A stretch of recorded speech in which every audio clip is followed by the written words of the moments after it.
O sea, ¿qué es un derecho LGTBI? O sea, no a la cuota de autónomos. ¿La derogación de la ley contra la violencia de género sería una prioridad? Las fundaciones que tienen, por ejemplo, el PP tiene FAES. Totalmente. Vox tiene a Disenso. ¿Cuál es la función de Disenso, por cierto?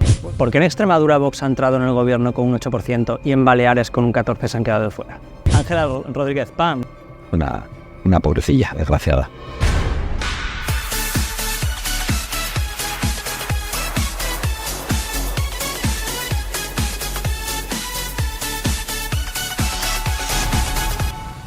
Santiago Abascal, candidato a la presidencia por Vox. ¿Cómo estás? ¿Cómo llevas la campaña? Muy bien, muy intensa, pero muy agradable. La verdad es que con una muy buena sensación por el apoyo en las calles y por el contraste entre la España real y la España oficial, que es la de los platós, los periódicos y las encuestas. El lema de campaña de Vox es decide lo que importa, o lo que importa. ¿Qué es lo que importa para Vox? Pues precisamente lo que no sale en los platós, lo que no sale en los periódicos y lo que se oculta, aquello de lo que no se quiere hablar. Y durante estos días lo hemos padecido. Han querido convertir el gran debate nacional con la bandera de un lobby y han querido también centrar el gran debate nacional en la declaración de un concejal de Vox en un pueblo perdido, pero se han negado a hablar de lo que de verdad afecta a las familias, las libertades más básicas, de los padres para educar a sus hijos, el problema de la asfixia fiscal que afecta a las clases medias, que destruye a los autónomos y que les impide prosperar, el problema de la soberanía energética, con un gobierno que ha tomado decisiones durante estos 4 años directamente contra el bienestar del propio pueblo, cosas que de verdad deberían ser las que deciden el voto en unas elecciones, son las cosas que quieren ocultar de los grandes debates públicos. ¿Qué va antes para Vox, la ideología o la economía? Porque hemos visto muchas veces, alguna vez, que algún presidente ha renunciado directamente a lo segundo. No, pues yo te diría que ni la ideología ni la economía. Los principios y las convicciones, que no tienen por qué ser ideológicas. De hecho, yo creo que la ideología normalmente actúa como algo pernicioso. Es decir, pretender resolver los problemas del presente. Y no digo ya los que habrá en el futuro. Yo creo que es mucho mejor hablar de sentido común. Pero, ¿qué garantía tenemos también los ciudadanos de que se va a cumplir lo que uno promete en campaña? Porque esto lo llevamos viendo durante décadas, diría yo, el típico político que llega al gobierno y no cumple absolutamente nada. Es más, hace directamente lo contrario, pero es que me da igual que sea PP o PSOE o cualquier político que ha gobernado. Entonces, claro, ahora Vox nos dice que sí, que va a cumplir, pero ¿cómo nos podemos creer eso ahora los ciudadanos? No hay ninguna garantía, es evidente. Cuando los políticos, como tú hubieras dicho, mienten de manera flagrante, dicen que van a derogarlo todo, como nos pasó hace 10 años, y cuando llegan dejan toda la obra de Zapatero o todo el destrozo de Zapatero sin tocar, y otros dicen que van a pactar o que no van a pactar con toda esa banda con la que luego han pactado y no pasa nada, no tiene consecuencias. Cuando los políticos son capaces, a través de un estado de alarma inconstitucional, de restringir los derechos y las libertades de los ciudadanos y recibir una sentencia severa del Tribunal Constitucional diciendo que ese estado de alarma no se podía aplicar y no hay ningún tipo de dimisión, la única garantía es castigarles después. Ahora bien, si no se les castiga, si siempre se apuesta por unos o por otros que han estado mintiendo permanentemente, pues la mentira se consolidará en la política. Yo entiendo que mucha gente desconfíe de los políticos. Me parece no solo razonable, me parece lo normal, porque la experiencia es muy negativa. Y por eso muchas personas nos dicen, sois nuestra última esperanza. Y como nos defraudéis, ya no queda nada. Y yo soy muy consciente de eso. ¿Cómo puedo yo convencer a los españoles que nos están escuchando en estos momentos de que se fíen de nosotros? Pues diciéndoles la verdad. Y la verdad es que yo no vengo aquí a decir lo que ellos quieren oír. Yo vengo a decir lo que yo pienso, lo que yo creo, lo que yo quiero hacer, lo que Vox quiere hacer. Es decir, no hemos hecho una encuesta para decir qué es lo que conviene decir. No, estamos diciendo cosas muy duras, muy crudas, muy contundentes en todos los órdenes, todas juntas, sin renunciar a una sola. Estamos siendo cristalinos. ¿Qué puedo decir? Que para defraudarles a ellos me tengo que defraudar a mí primero. Que no voy a hacerlo.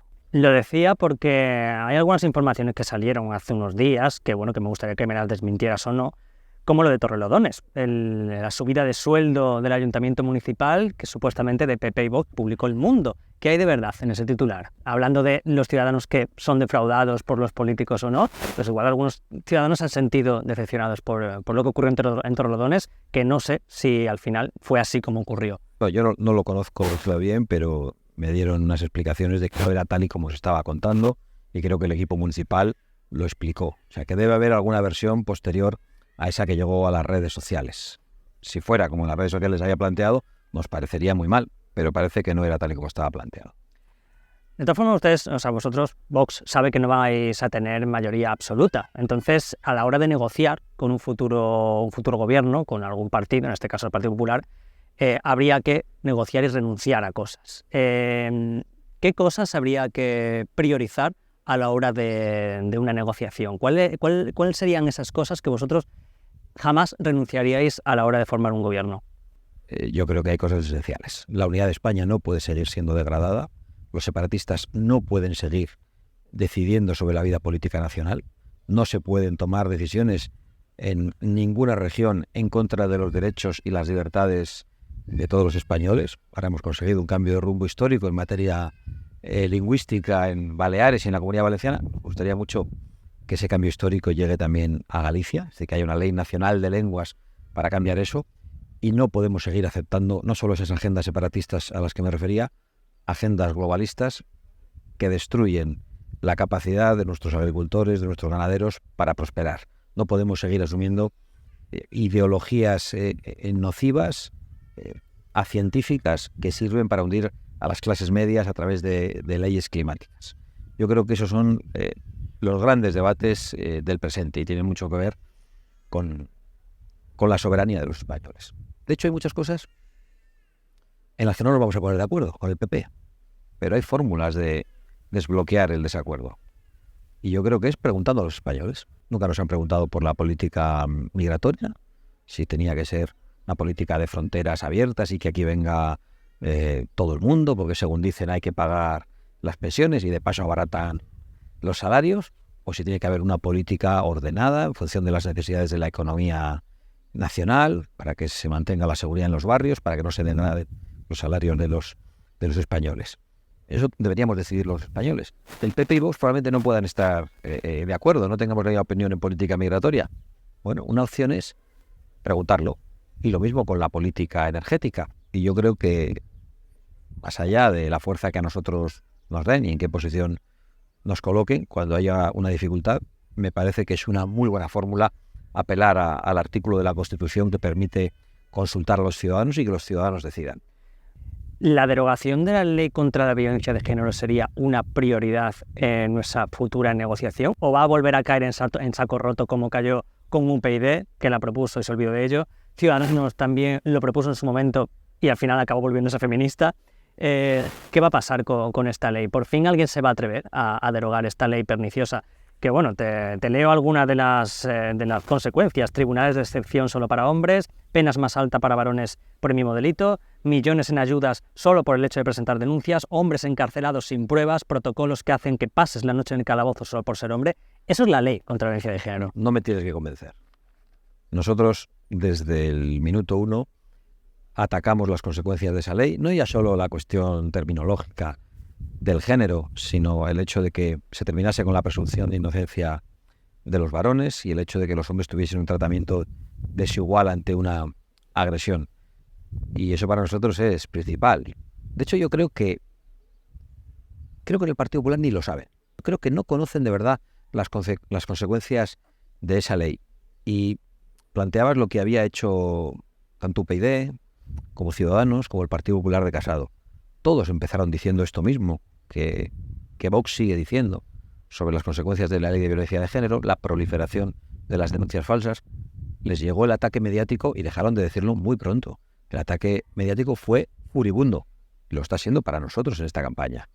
Han querido convertir en un partido machista al único partido que quiere de verdad encerrar a los violadores, al único partido que se opone a la importación de discursos civiles o religiosos que justifiquen la violencia contra la mujer. Mientras otros están importándolos y trayéndolos, nosotros somos los únicos que estamos defendiendo de verdad a la mujer ante las agresiones sexuales. Somos los únicos que estamos defendiendo a la mujer ante el borrado que supone la ley trans en sus espacios de privacidad, en las plazas que están reservadas a mujeres en el acceso a la función pública, en la policía o en otros lugares, y que estamos defendiendo a la mujer en el ámbito del deporte. Somos los únicos. Y eso es perfectamente compatible con decir que esa ley tiene que ser reformada. Y ya. ¿Reformada o derogada? Ley contra la violencia de género. Bueno, si me dices el título, eso habría que cambiarlo. Queremos una ley contra la violencia intrafamiliar o en el ámbito doméstico, que proteja a todas las personas vulnerables o víctimas de un ataque, a todas. Y por lo tanto, ya esa ley, en su inspiración, en su título, es equivocada. Pero como mínimo hay que derogar todo eso. Esa inspiración, ese título y esas consecuencias que tú mencionabas. Eso hay que lograrlo. Eso me parece imprescindible. O sea, cambiaríais la ley contra la violencia de género por una ley de violencia intrafamiliar. Eso es. Y se acabarían todos los protocolos y todos los tribunales de excepción, por ejemplo, ¿no? No puede ser que el hombre no tenga presunción de inocencia, es que va contra la Constitución.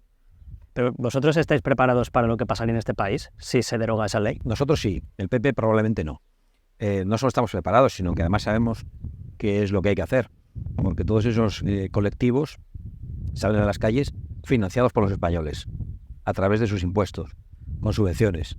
Todos esos colectivos ideológicos no están sostenidos por afiliados o por militantes, están sostenidos con dinero público. Y ya sabéis que es lo que hemos hecho en Castilla y León, por ejemplo, con los sindicatos. En la medida de nuestras posibilidades hemos reducido sus subvenciones, con muchas dificultades, porque no es algo que satisfaga a todo el gobierno de Castilla y León. Pues sí, sabemos qué es lo que querrían hacer y también sabemos qué es lo que hay que hacer, que es, en primer lugar, aguantar y, en segundo lugar, dejar de regar con subvenciones cuestiones ideológicas. Desde luego, si de Vox dependiese, si los españoles diesen a Vox una confianza abrumadora, yo creo que esos mismos que van a salir a incendiar las calles se darían cuenta muy pronto que no tienen nada que hacer y que nuestra voluntad es firme y no se va a torcer. Y yo creo que eso también es muy educativo para esos revoltosos que creen que la democracia es ir a incendiar las calles. Ahora, hablando de lobbies, otra acusación recurrente que se hace a Vox es la famosa homofobia y esos derechos LGTBI que quiere quitar Vox. ¿Cuáles son esos derechos LGTBI? O sea, ¿qué es un derecho LGTBI? Bueno, eso es lo que yo me pregunto, porque el otro día Pedro Sánchez dijo desde Bruselas, cuando Francia estaba en llamas, no dijo ni una palabra sobre Francia, que el hecho de retirar la bandera de un lobby de un ayuntamiento significa que se están vulnerando los derechos humanos. Tendrán que ser ellos los que digan qué derechos humanos se están vulnerando. Yo lo que sé es que las personas homosexuales están muy tranquilas por Madrid, por Polonia y por Hungría, pero en Francia no. En Francia probablemente esas personas no puedan andar por la calle con tranquilidad, y quizá en algunos sitios de Alemania. Yo creo que hoy la mayor amenaza a las personas homosexuales viene del tipo de inmigración que se está importando a Europa. Y eso no va a haber nadie que me convenza de lo contrario, con lo cual que digan ellos qué tipo de derechos se quieren quitar. Has hablado antes de la seguridad, ¿no? De la seguridad de los homosexuales a la hora de andar por la calle. Hemos hablado de Francia, de lo que está ocurriendo en Francia, que por cierto, ningún lobby ha salido a defender a todas las personas que querían celebrar el orgullo en París. No han podido celebrarlo porque están las calles ardiendo. Entonces, ¿cómo hacer para frenar esa inmigración que parece que vamos abocado a lo que está pasando en Francia? ¿Cómo parar esto que parece que es algo que va a imperar dentro de poco en las calles españolas si no le ponemos coto a tiempo? Bueno, en primer lugar, lo que hay que hacer es no llamarla, como hace, por ejemplo, la cómplice de Pedro Sánchez, estos días prometiendo que iba a regalar 20.000 euros, cosa que no van a hacer. Es una burda mentira electoral, como tantas otras. Lo que ha ocasionado es que en todas las páginas web marroquíes ya estén publicitando con grandes altavoces el anuncio de Yolanda Díaz. No llamar a esa inmigración. En segundo lugar, lo que creo que hay que hacer es lanzar el mensaje de que el que entra ilegalmente en España se va de España. Y si consigue quedarse en España, no sabemos a través de qué subterfugio, no va a ser regularizado. En España solo pueden ser regularizadas personas que entran de manera legal, de manera ordenada. Luego está el asunto de la nacionalidad, la obtención de la nacionalidad. Si nosotros de verdad, como españoles, pensamos que nuestra nacionalidad es un tesoro, algo que tiene valor, entiendo que no podemos regalarla graciosamente. Hay que endurecer los requisitos de acceso a la nacionalidad. Yo creo que eso es lo principal, y que un país regule su inmigración en función de las necesidades de la economía del país y de la capacidad de adaptación de los inmigrantes. si hace falta inmigración en un momento de poca natalidad y mientras se hace una apuesta firme por la natalidad, yo creo que tenemos una cantera, por decirlo en términos futbolísticos, excepcional en Hispanoamérica, de gente que habla nuestra lengua, que más o menos tiene nuestra misma cultura y que se adaptan con facilidad a vivir entre nosotros. Yo creo que es lo prioritario. Y después, por supuesto, defender las fronteras terrestres y marítimas, tanto en Ceuta y Melilla como en el Mediterráneo. Yo creo, por mucho que se rían algunos, que digan que es una barbaridad, hay que mejorar las infraestructuras, los muros, las vallas, para hacer que sean lo más impenetrables posibles. Y tenemos medios policiales y militares a los que, digo personal, a los que hay que dotar no solo de material, sino de recursos jurídicos para defender la frontera sin tener miedo. Y creo que también hay que apostar por la Armada para vigilar las mafias del tráfico de personas en el mar. Las mafias que están en connivencia con esas ONGs, algunas financiadas por grandes globalistas, además de por nuestros estados, y que deben dejar de ver dinero público de los españoles y que deben ser investigadas por la policía y sentadas ante los tribunales porque están en connivencia con las mafias del tráfico de personas. Yo creo que hay muchas medidas, acabo de mencionar varias, pero hay muchas cosas que habría que hacer para combatir la inmigración ilegal y ese tipo de inmigración que recibimos, y no se está haciendo ninguna de ellas. Pero aún así nos dicen que para sostener la economía y las pensiones necesitamos inmigrantes. Es una mentira, ¿no? En primer lugar, porque nos dicen que vienen a pagar las pensiones y sabemos que no, porque las personas que vienen normalmente vienen en una situación de gran dificultad, ilegalmente, sin poder acceder al mercado laboral, y vienen a recibir la ayuda social que no llega a las familias españolas. Y luego, claro, nos dicen algunos que lo necesita la economía por competitividad. ¿Por qué?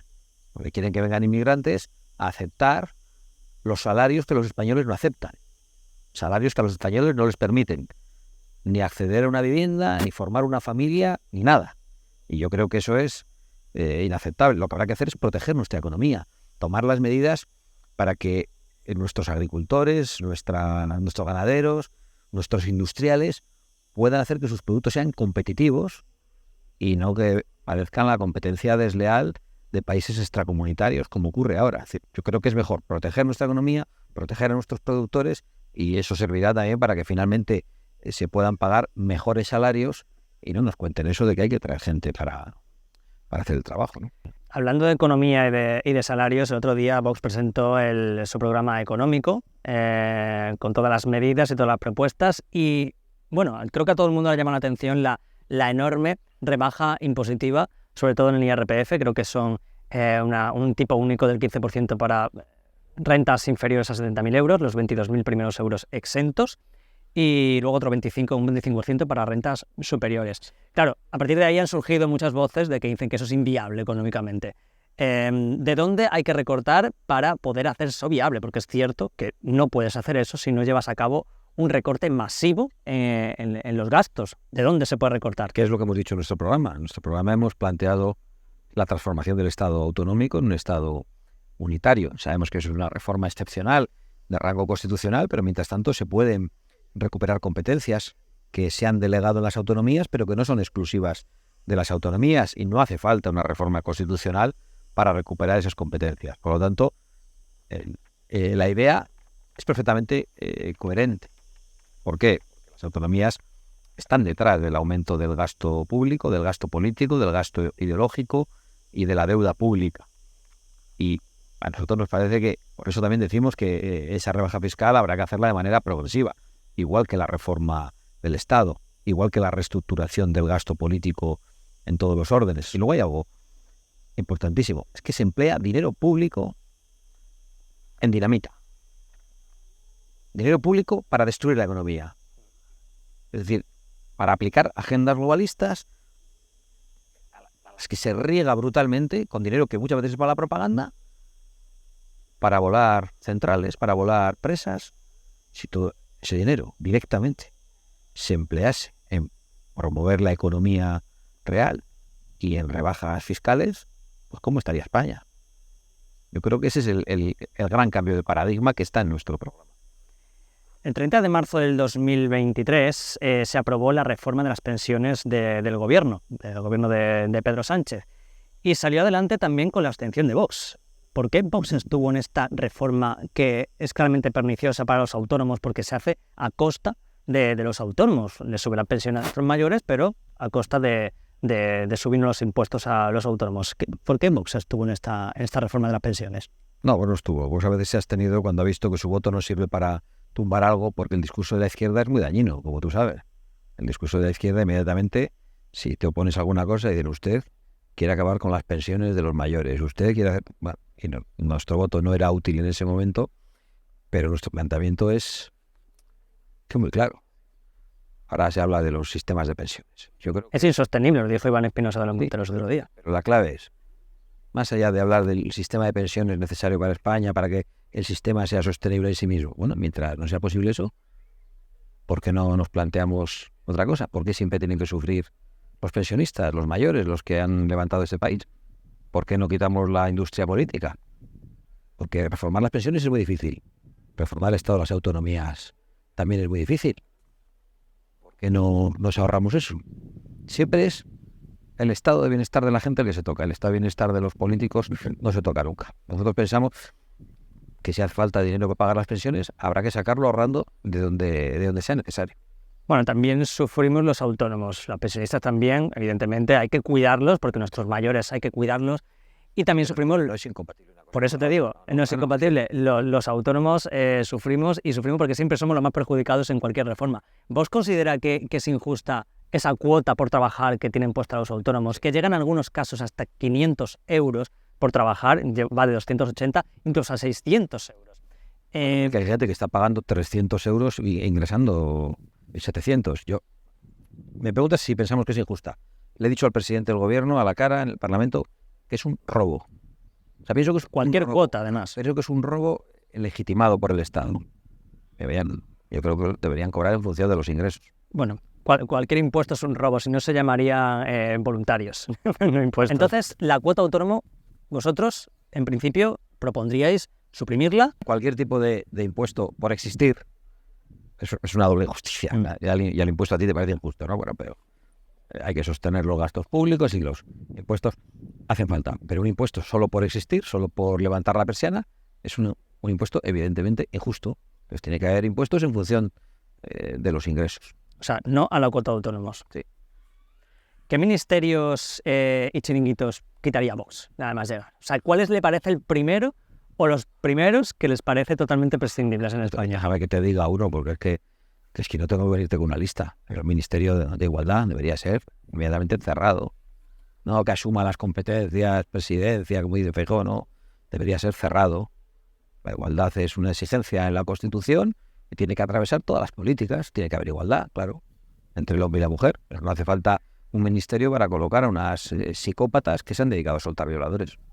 Y subvenciones a chiringuitos, ¿cómo regular es el tema de las subvenciones? Pero claro, al final las subvenciones les corresponden por ley a determinadas asociaciones. ¿Cómo discriminas entre asociaciones LGTBI, asociaciones feministas o asociaciones contra el cáncer, por ejemplo? ¿Cómo es posible discriminar eso para que unas reciban y otras no? Pues hombre, el bien común parece, ¿no? Que es una guía para saber qué es lo que hay que hacer. Y cuando las organizaciones son ideológicas, y yo creo que has mencionado algunas, pues no deben recibir subvenciones. Cuando son puramente ideológicas y cuando está dedicándose a cosas que evidentemente son importantes para todos, contra el cáncer, por ejemplo, pues tiene un sentido, porque está prestando una ayuda. Hay algunas que solo sirven para la movilización de la calle, exclusivamente para hacer ideología, y que son asociaciones que tienen todo el derecho a existir, pero deben pagarla socios, igual que pensamos eso de los partidos políticos. Y de sus fundaciones, que aquí todos los partidos tienen sus fundaciones. Entonces, creo que es importante también acabar no solo con las subvenciones de los partidos, sino con las fundaciones que tienen, por ejemplo, el PP tiene FAES. Totalmente. Vox tiene a Disenso.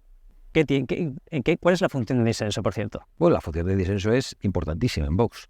De hecho, ahí ha habido alguna polémica porque Vox ha ayudado, una parte de su presupuesto lo dedica a Disenso, y yo quiero decir que es poco para lo que deberíamos dedicar. Que deberíamos dedicarle todavía mucho más, porque la labor que ha hecho Disenso en el ámbito internacional, en la lucha contra el comunismo en Iberoamérica, ha convertido a Vox en un aliado de los principales movimientos que están resistiendo el comunismo. La labor de anticipación y de lucha cultural que está haciendo Disenso es extraordinaria. Feijóo ha dicho que si gana las elecciones va a llamar al líder del Partido Socialista para que le deje gobernar. ¿Cuál es la posición de Vox respecto a los pactos? Porque viendo la política de pactos tan ambigua que está llevando el Partido Popular, ¿cómo te puedes fiar de un partido que dice mañana voy a llamar al líder del PSOE para que me deje gobernar o a todos sus varones para que le convenzan? Realmente lo que plantea el señor Feijóo parece un chiste, porque nos está diciendo voy a derogar el sanchismo. ¿Cómo va a hacer usted eso? Pues en cuanto gane las elecciones, si las gana, porque es una mala idea darse por vencedor antes de que la gente vote, tiene una falta de respeto además. Dice, voy a tender la mano a y usted va a derogar el sanchismo pactando con Pedro Sánchez. Bueno, eso es el colmo de los colmos. Eso me parece una broma que va evidentemente en contra de la realidad. Pero ese no es un problema nuestro, es un problema del señor Feijóo, que tendrá que desdecirse porque ningún español piensa que eso sea posible. Veremos qué es lo que dicen los españoles, a quién ponen por delante. Pueden decir cualquier cosa, si pusieran al PP por delante de nosotros y hay una mayoría alternativa, será el PP el que tendrá que elegir con quién gobierna, si pacta con el Partido Socialista o si construye una mayoría alternativa para derogar no solo el sanchismo, para derogar el socialismo. Y nosotros vamos a estar con la mano tendida, con toda la desconfianza que tú quieras, evidentemente con todas las diferencias, porque el programa político de Vox y del Partido Popular chocan extraordinariamente. Los españoles decidirán qué mezcla se hace, cuál es la fuerza que dan a cada uno. ¿Por qué en Extremadura Vox ha entrado en el gobierno con un 8% y en Baleares con un 14% se han quedado fuera? Bueno, en Baleares había un riesgo que no había en Extremadura, y era el riesgo de que gobernasen los separatistas y que la política lingüística fuera peor. En Baleares hemos entrado en los gobiernos de los consells. Igual yo estoy un poco influido por provenir de una región donde a los padres no se nos permite escolarizar a nuestros hijos en la lengua común de los españoles, y a mí eso me parece, y solo una de las cosas que se ha acordado allí, me parece un éxito extraordinario. Y además en Baleares presidimos el Parlamento. Bueno, vamos acabando ya. Y además en Baleares no nos habían insultado ni demonizado. Eso es cierto. Vamos a ir acabando ya y no quería irme sin preguntarte sobre la situación del periodismo actual. O sea, ¿crees que es posible ganar unas elecciones en España teniendo a los dos grandes grupos de comunicación en contra, con A3 Media y Mediaset? Y todos, bueno, en la práctica totalidad de los medios en contra. Creo que es muy difícil. No creo que sea imposible. Ha habido líderes de otras naciones que han conseguido ganar en contra de toda la prensa, del 95% de la prensa. Es verdad que en otro tipo de sistemas políticos.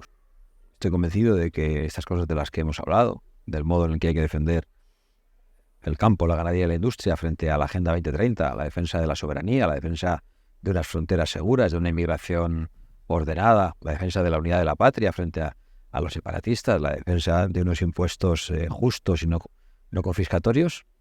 En estos momentos, si se lo preguntásemos a uno a todos los españoles sin poner el sello de Vox, el 70% lo aprobarían. Lo que pasa es que medios están contribuyendo a la demonización de una sigla y de 4 millones de españoles que han confiado en Vox, y hace que la batalla sea mucho más difícil. Pero me gusta verlo de otra manera.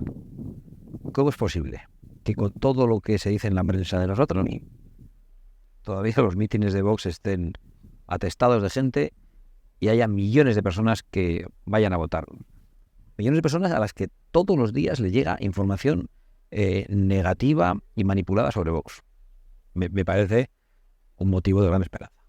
Mira, hablando de eso también, que lleva Vox en su programa algo en contra de la censura que vivimos en las redes sociales, que ya empieza a ser, bueno, los youtubers ya nos ahogan la censura en determinadas redes sociales, y nos gustaría que de una vez eso se regulara. O sea, ¿piensan hacer algo contra esto? Pues hemos hablado de eso en muchas ocasiones, y sí, nosotros pensamos que las grandes tecnológicas no pueden entrar en los países, en primer lugar, llevándose los datos de los ciudadanos sin pagarlos, sin pagar impuestos.